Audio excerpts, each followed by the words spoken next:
ಆರೋಗ್ಯ ಸಚಿವ U T Khader ನಮ್ಮ ಜೊತೆ ಇದ್ದಾರೆ. ಈಗ ಮಂತ್ರಿ ಖಾತೆಯನ್ನು ತೆಗೆದುಕೊಂಡ ನಂತರ ಎಲ್ಲರೂ ಕೂಡ ಒಂದಷ್ಟು ಟೈಮ್ ತಗೊಳ್ತಾರೆ, ಆದರೆ ಆಲ್ರೆಡಿ ಅವರು ಫೀಲ್ಡಲ್ಲಿದ್ದಾರೆ, ಆಲ್ರೆಡಿ ಕೆಲಸ ಶುರು ಮಾಡಿಬಿಟ್ಟಿದ್ದಾರೆ. ಸರ್, ಬೆಳಗ್ಗೆ ಆಲ್ರೆಡಿ ನೀವು ವರ್ಕ್ ಶುರು ಮಾಡಿಬಿಟ್ಟಿದ್ದಾರೆ ಸರ್, ನೀವು ವರ್ಕೋಹಾಲಿಕ್ ಅಂತ ತೋರಿಸ್ಬಿಟ್ಟಿದ್ದಾರೆ ಜನರಿಗೆ. ಫಸ್ಟ್ ಆಫ್ ಆಲ್ ಆರೋಗ್ಯ ಖಾತೆ ಇದೆಯಲ್ಲ ಸರ್, ಅದು ನಾವು ಕೂಡ ನೋಡಿದಂತೆ ಬಹಳ ಒಂದು ಪ್ರಮುಖ ಖಾತೆ ಅಂತ ತಮಗೂ ಕೂಡ ಗೊತ್ತಿದೆ ಸರ್. ತಾವು ಇವತ್ತು ಬೆಳಗ್ಗೆನೇ ಹೋಗಿ ನೋಡ್ರಿ, ಒಂದಷ್ಟು ಅಬ್ಸರ್ವೇಷನ್ಸ್ ಮಾಡಿದ್ದೀರಿ ಸರ್, ಏನು ಹೇಳ್ತೀರಾ ಸರ್ ಇದ್ರ ಬಗ್ಗೆ? ಇಲ್ಲ, ಬಹುಶಃ ಸರ್ವ ಜನರಿಗೆ ಕೂಡ ವಿವಿಧ ಯೋಜನೆ ಕೊಟ್ಟು ಜನರಿಗೆ ಸ್ವಲ್ಪ ನೆಮ್ಮದಿ ಕೊಡುವಂಥ ಖಾತೆ ಅದು ಆರೋಗ್ಯ ಖಾತೆ ಇವತ್ತಾಗಿದೆ. ನೇರವಾಗಿ ಜನರ ಜೊತೆ ಅನೇಕ ಸಂಪರ್ಕ ಇರುವಂಥದ್ದು. ಸಿದ್ದರಾಮಯ್ಯ ಸರ್ಕಾರ ಕೂಡ ಹಲವಾರು ಯೋಜನೆ ಇವತ್ತನ್ನು ಕೊಟ್ಟಿದೆ.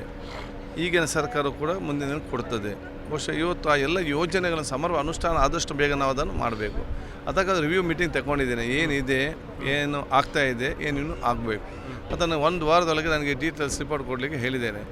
ಮತ್ತು ಬಹುಶಃ ಅದನ್ನು ಮುಂದಿನ ದಿನ ಅದನ್ನು ಅನುಷ್ಠಾನ ಮಾಡಲಿಕ್ಕೆ ಎಲ್ಲ ನಮ್ಮ ಪ್ರಯತ್ನ ಮಾಡ್ತೇವೆ.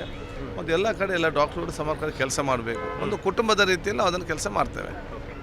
ಸರ್, ಈಗ ಕೆಲವು ಕಡೆ ಹಳ್ಳಿಗಳಲ್ಲೆಲ್ಲ ಸಮಸ್ಯೆ ಇದೆ, ಡಾಕ್ಟರ್ ಶಾರ್ಟೇಜ್ ಇದೆ, ಕೆಲವು ಕಡೆ ಡಾಕ್ಟರ್ಸ್ ಇಲ್ಲ, ಕೆಲವು ಕಡೆ ತಾವೇ ನೋಡಿದಂತೆ ದುಡ್ಡು ಕೇಳ್ತಾರೆ ಅಂತ ಇದೆ.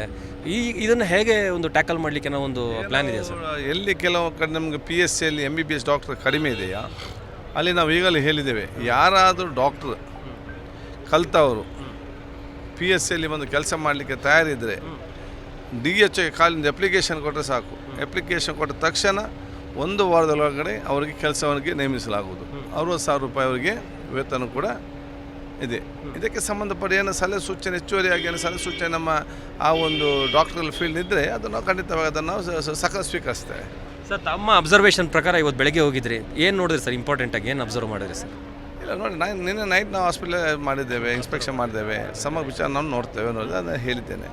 ಬೆಳಿಗ್ಗೆ ಸಂಪೂರ್ಣ ಎಲ್ಲ ಡಿಪಾರ್ಟ್ಮೆಂಟ್ ರಿವ್ಯೂ ಮಾಡಿದ್ದೇವೆ. ಅದು ದೊಡ್ಡ ವ್ಯಾಪ್ತಿ ಇದು, ಹಲವಾರು ಇದರಲ್ಲಿ ಡಿಪಾರ್ಟ್ಮೆಂಟ್ ಇದೆ. ಇವತ್ತು ನಮ್ಮದು ಲಾಜಿಸ್ಟಿಕ್ ಡಿಪಾರ್ಟ್ಮೆಂಟ್ ಬೇರೆ, ಸೇಫ್ಟಿ ಫುಡ್ ಸೇಫ್ಟಿ ಬೇರೆ, ನಮ್ಮ ಏಡ್ಸ್ ಇದರದ್ದು ಬೇರೆ, ಅದೇ ಡಿಜಿಟಲ್ ಹೆಲ್ತಿದು ಬೇರೆ, ಒಂದು 8 ಡಿಪಾರ್ಟ್ಮೆಂಟ್ ಇದೆ. 8 ಡಿಪಾರ್ಟ್ಮೆಂಟ್ ನೋಡಿಕೊಂಡು ಸ್ಟಡಿ ಮಾಡಿಕೊಂಡು ಅಧಿಕಾರಿಗಳ ಸಮರ್ಪಕ ಅವ್ರಿಗೆ ಅನುಷ್ಠಾನ ಮಾಡಲಿಕ್ಕೆ ನಾನು ಇವತ್ತು ಹೇಳಬೇಕು. ಅದ್ರ ಜೊತೆ ಆಯುಷ್ಮಾನ್ ಅಂತ ಇನ್ಶೂರೆನ್ಸ್ ಸ್ಕೀಮ್ಸ್ ಇದೆ.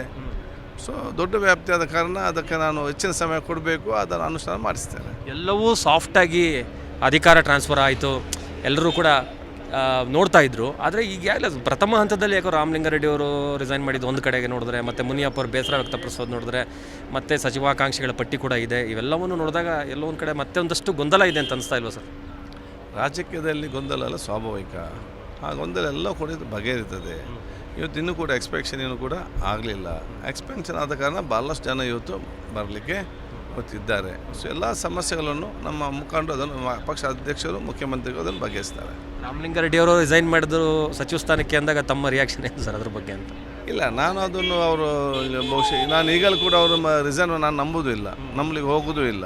ಆಯ್ದಲ್ಲಿ ಅದೆಲ್ಲ ಕೂಡ ಸಮಸ್ಯೆ ಬಗೆಹರಿತದೆ. ಅವರ ಬೇಸರ ವ್ಯಕ್ತಪಡಿಸಿರ್ಬೋದು, ಅದು ಕಾಲದ ರಿಸೈನ್ ಮಾಡಲಿಕ್ಕೆ ಹೋಗೋದಿಲ್ಲ. ಇವಿಷ್ಟು ಯು ಟಿ ಖಾದರ್ ಅವರ ಮಾತು. ಯಾಕಂತಂದರೆ ಕೆಲಸ ಕಾರ್ಯ ಅದರ ಮೂಲಕವೇ ಹೆಸರು ಮಾಡಿದವರು ಅವರು. ಹಾಗಾಗಿ ಈಗಾಗಲೇ ನಾನು ಕೆಲಸವನ್ನು ಆರಂಭ ಮಾಡಿದ್ದೇನೆ, ಜೊತೆಯಲ್ಲಿ ಆರೋಗ್ಯ ಇಲಾಖೆಯನ್ನು ಸುಧಾರಿಸುವ ಕೆಲಸವನ್ನು ಮಾಡ್ತೇವೆ. ರಾಮಲಿಂಗಾರೆಡ್ಡಿ ಅವರಿಗೆ ಆಗಿರುವಂತಹ ಏನು ಅಸಮಾಧಾನವನ್ನು ಹೈಕಮಾಂಡ್ ಸರಿಪಡಿಸುತ್ತೆ ಅನ್ನುವಂಥ ವಿಶ್ವಾಸವನ್ನು ಯು ಟಿ ಖಾದರ್ ಅವರು ವ್ಯಕ್ತಪಡಿಸಿದ್ದಾರೆ. ಕ್ಯಾಮ್ರಾ ಪರ್ಸನ್ ವಿನೋದ್ ಜೊತೆ ಪ್ರಸನ್ನ ದೇವ್ನೂರ್, ಜೀ ಕನ್ನಡ ನ್ಯೂಸ್, ಬೆಂಗಳೂರು.